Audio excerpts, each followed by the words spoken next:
Hello and welcome back to another episode of India unveiled. और आज हम बात करने वाले हैं एक ऐसे शख्स के बारे में जो कभी किंग ऑफ गुड टाइम्स कहलाता था, लेकिन आज एक फ्यूजिटिव है। The name is Vijay Mallya.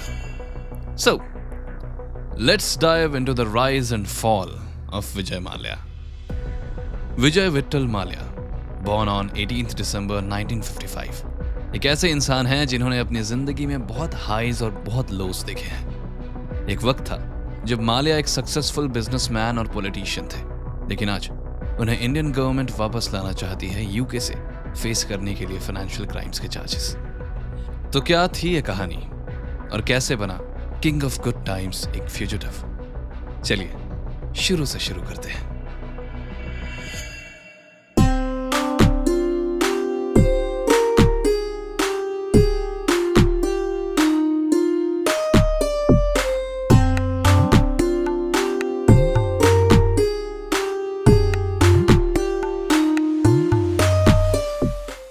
Early life and background. Vijay Mallya का जन्म हुआ था मैंगलुरु, कर्नाटका में। उनके पिता Vitthal Mallya United Breweries group के चेयरमैन थे। माल्या ने अपनी एजुकेशन ला मार्टिनियर कलकत्ता और सेंट जेवियर कॉलेज से की। कॉलेज के दौरान ही उन्होंने अपनी फैमिली बिजनेस में इंटर्नशिप करना शुरू कर दिया था। ग्रेजुएशन के बाद माल्या ने अमेरिकन पार्ट ऑफ हुचेस्ट एजी में इंटर्नशिप की। ये सब करते करते उन्होंने अपने बिजनेस स्किल्स को पॉलिश किया। माल्या के पर्सनल लाइफ की बात करें तो उनकी पहली शादी हुई थी 1986 में समीरा त्याब जी से, जो एक एयर इंडिया की होस्टेस थी। उनका एक बेटा है सिद्धार्थ माल्या, जो 7 मई 1987 को पैदा हुआ। लेकिन ये शादी ज्यादा देर टिक नहीं पाई और दोनों का डाइवोर्स हो गया। 1993 में माल्या ने रेखा माल्या से शादी की और उनकी 2 बेटियां हैं, लियाना और तान्या। रेखा की पहली शादी से एक बेटी और बेटा भी है, जिन्हें माल्या ने अडॉप्ट कर लिया। माल्या का लाइफस्टाइल हमेशा एक्स्ट्रावेगेंट रहा है। वो बिजनेस वर्ल्ड के बहुत बड़े शख्सियत थे। दूसरी तरफ वो अपनी रिलीजियस बिलीफ्स को भी फॉलो करते थे। 2005 में रिपोर्ट हुई थी कि माल्या हर साल 42 डेज साबरीमाला फास्ट रखते हैं और हर दिन प्रे करते हैं। श्री श्री रविशंकर और आर्ट ऑफ लिविंग फाउंडेशन के वो डिवोट फॉलोअर हैं। इसके साथ ही वो लॉर्ड वेंकटेश्वर ऑफ तिरुपति और कुक्के सुब्रमण्य के भी अर्डेंट डिवोटी हैं। उन्होंने 2012 में 2012 में 3 kg gold bricks Venkateswara temple को डोनेट किया था और 8 मिलियन से ज्यादा gold plated doors Kukke Subramanya के लिए डोनेट की थी। ये सब उस वक्त जब किंगफिशर एयरलाइंस फाइनेंशियल लॉसेस के कारण बंद हो गई थी। Business and career. Vijay Mallya ने अपने बिजनेस करियर की शुरुआत अपने पिता के बिजनेस यूनाइटेड ब्रूअरीज ग्रुप से की। 1983 में अपने पिता के डेथ के बाद माल्या बन गए यूनाइटेड ब्रूअरीज ग्रुप के chairman at the age of 28। उन्होंने ग्रुप को एक्सपैंड किया और एक मल्टीनेशनल कॉन्ग्लोमेरेट बना दिया। किंगफिशर बियर को उन्होंने इंटरनेशनल मार्केट में इंट्रोड्यूस किया, जिसका इंडिया में मार्केट शेयर 50% से ज्यादा था। माल्या ने यूनाइटेड स्पिरिट्स, जो यूबी ग्रुप की फ्लैगशिप कंपनी थी, उसे अलग ऊंचाइयों में ले गए थे।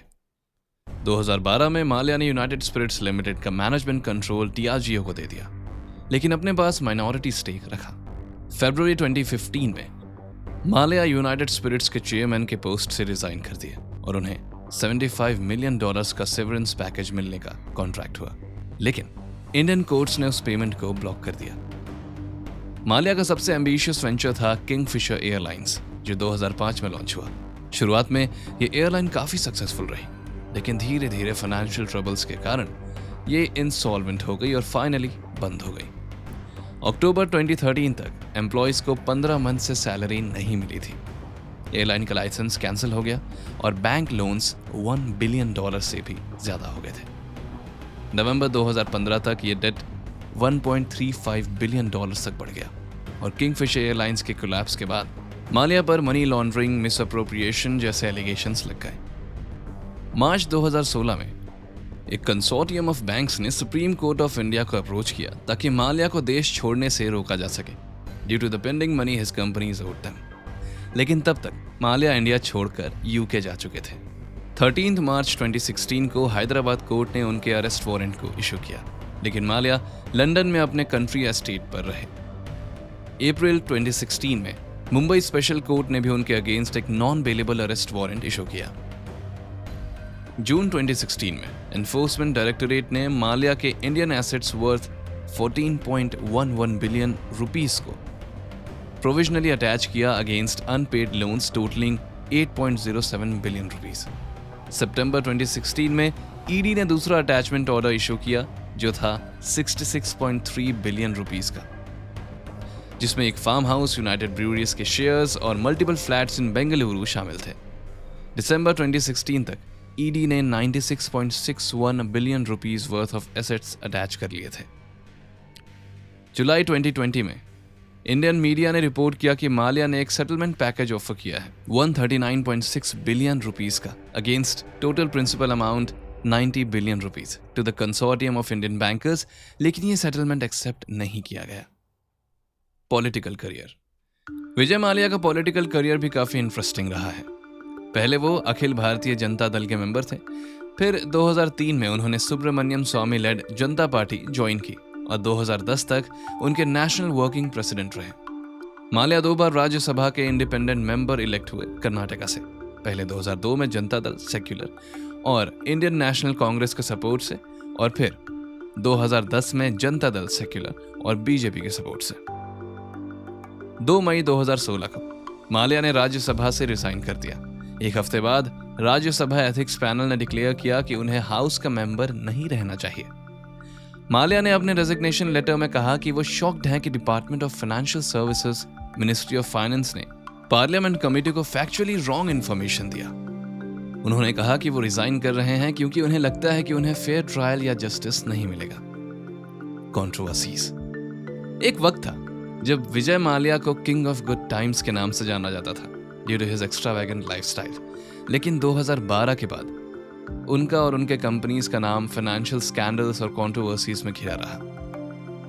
माल्या ने 2 मार्च 2016 को इंडिया छोड़ दिया, ये कहकर कि वो ब्रिटेन में अपने बच्चों के पास रहना चाहते हैं। 17 इंडियन बैंक्स उनसे 90 बिलियन रुपीस लोन्स रिकवर करने की कोशिश कर रहे थे, जो उन्होंने एलिजिडली 40 कंपनीज में इन्वेस्ट किया। इनकम टैक्स डिपार्टमेंट और सेंट्रल ब्यूरो ऑफ इन्वेस्टिगेशन जैसे एजेंसीज भी उनके खिलाफ इन्वेस्टिगेशंस कर रही थी for financial fraud and money laundering charges. 24 April 2016 ministry of external affairs ने माल्या का पासपोर्ट रिवोक कर दिया और 2 मई 2016 को उन्होंने राज्यसभा से रिजाइन कर दिया, एक दिन पहले जब एथिक्स कमेटी उनके एक्सपर्शन रिकमेंड करने वाली थी। करंटली एनफोर्समेंट डायरेक्टोरेट इंटरपोल से रिक्वेस्ट कर रही है ताकि उनके against international arrest warrant issue किया जा सके। High court of judicature at Hyderabad ने भी उनके against non bailable warrant issue किया for failure to appear in court regarding allegation of cheating GMR Hyderabad international airport limited by issuing dishonoured cheque of 5 million rupees. 13 June 2016 prevention of money laundering act PMLA court ने माल्या को proclaimed offender declare किया। Enforcement directorate के request पर in connection with its money laundering probe against him in alleged 90 billion rupees loan default case. Formula 1 and legal battles. Mallya ने 2007 से 2018 तक force India formula 1 team को own की। 2018 में financial trouble के कारण सहारा फोर्स इंडिया एडमिनिस्ट्रेशन में चली गई। अगस्त 2018 में टीम के एसेट्स परचेस किए गए by Racing Point F1 team और टीम ने फोर्स इंडिया नेम के अंडर रेस करना कंटिन्यू किया for the remainder of 2018 season. 18 April 2017 को माल्या को UK Metropolitan Police extradition unit ने अरेस्ट किया इंडियन अथॉरिटीज के बिहाफ पे in relation to accusations of fraud, लेकिन वो बेल पर रिलीज हो गए। 9 मई 2017 को सुप्रीम कोर्ट ऑफ इंडिया ने माल्या को गिल्टी डिक्लेयर किया ऑफ कंटेम्प्ट ऑफ कोर्ट और उन्हें 10 जुलाई को अपीयर होने को कहा। जब माल्या कोर्ट में अपीयर नहीं हुए, सुप्रीम कोर्ट ने कहा कि कंटेम्प्ट केस तभी प्रोसीड किया जाएगा जब वो कोर्ट के सामने प्रेजेंट होंगे। 3 अक्टूबर 2017 माल्या को मनी लॉन्ड्रिंग केस के सिलसिले में लंदन में अरेस्ट किया गया और बेल पर रिलीज मिल गई। उनके एक्स्ट्राडिशन का अपील फाइल किया गया बैंक फ्रॉड के चार्जेस पर 90 बिलियन रुपीस के एस्टिमेटेड फ्रॉड के लिए। वेस्टमिंस्टर मैजिस्ट्रेट्स कोर्ट में फाइनल हियरिंग ऑन एक्स्ट्राडिशन अभी 31 जुलाई को हुई। 16 जून 2018 को यूके कोर्ट ने माल्या को ऑर्डर किया टू पे 200,000 पाउंड्स टू इंडियन बैंक्स और रजिस्टर करने कहा वर्ल्ड वाइड फ्रीजिंग ऑर्डर और कर्नाटका डेट रिकवरी ट्रिब्यूनल में। माल्या को 13 बैंक्स को ड्यूज पे करने हैं, including SBI, Bank of Baroda, Corporation Bank, Federal Bank Limited, IDBI Bank, Indian Overseas Bank, J&K Bank, Punjab and Sind Bank, PNB, State Bank of Mysore, UCO Bank, UBI, GM Financial Asset and Reconstruction Company Private Limited. Consortium ने माल्या को 20 million pounds property on Cornwall Terrace London को gain करने की कोशिश की, लेकिन माल्या ने claim किया कि ये उनकी मां की प्रॉपर्टी है। UBS ने कोर्ट में केस फाइल किया 2018 में ताकि माल्या, उनके बेटे सिद्धार्थ और उनकी मां ललिता को कॉर्नवॉल टेरेस से एविक्ट किया जा सके। ट्रायल मई 2019 के लिए सेट हुई थी, लेकिन ट्रायल नहीं हुई क्योंकि माल्या ने UBS के साथ सेटलमेंट ड्रॉप कर लिया। सेटलमेंट के टर्म्स के अकॉर्डिंग माल्या प्रॉपर्टी में रह सकते हैं और अगर मॉर्गेज अप्रैल 2020 तक रीपे नहीं हुआ, UBS को इमीडिएट पोजीशन का राइट है। माल्या को 820,000 पाउंड्स इंटरेस्ट पे करना होगा जो अप्रैल 2019 तक एक्यूमुलेट हुआ था, और लीगल कॉस्ट्स 1,47,081 पाउंड्स और रिसीवर्स कॉस्ट 223.863 पाउंड्स भी पे करने होंगे।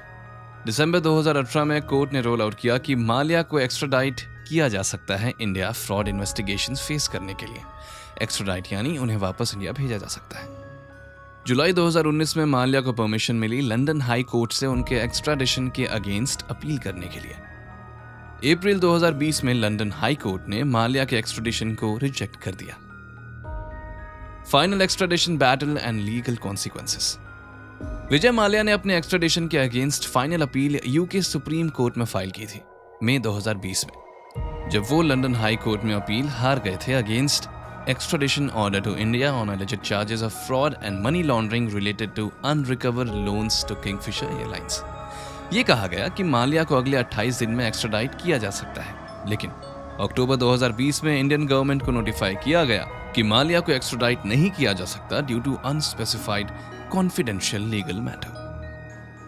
11 जुलाई 2022 को सुप्रीम कोर्ट ने माल्या को 4 महीने की जेल और 2,000 रुपए फाइन इंपोज किया एक 2017 कंटेम्प्ट ऑफ कोर्ट केस में। माल्या को कोर्ट ने कहा कि वो $40 मिलियन डिपॉजिट करें 8% इंटरेस्ट के साथ within 4 weeks to Supreme Court Legal Services Authority. अगर ऐसा नहीं किया तो उनकी प्रॉपर्टीज अटैच की जाएंगी और उन्हें फर्दर 2 मंथ की सेंटेंस होगी। Leak documents and awards. Mallya का नाम पनामा पेपर्स और पैराडाइज पेपर्स में भी आया था, जो लीक्ड कॉन्फिडेंशियल डॉक्यूमेंट्स थे related to offshore investment. Professional awards की बात करें तो माल्या ने कई अवार्ड्स रिसीव किए हैं, both India and overseas. Honorary degree of doctorate of philosophy in business administration by Southern California University for Professional Studies 1997।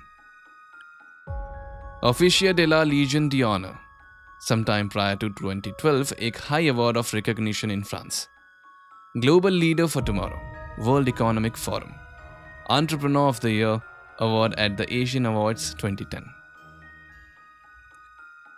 तो ये थी कहानी विजय माल्या की, from a successful businessman to a fugitive, from the King of good Times to financial crimes and allegations.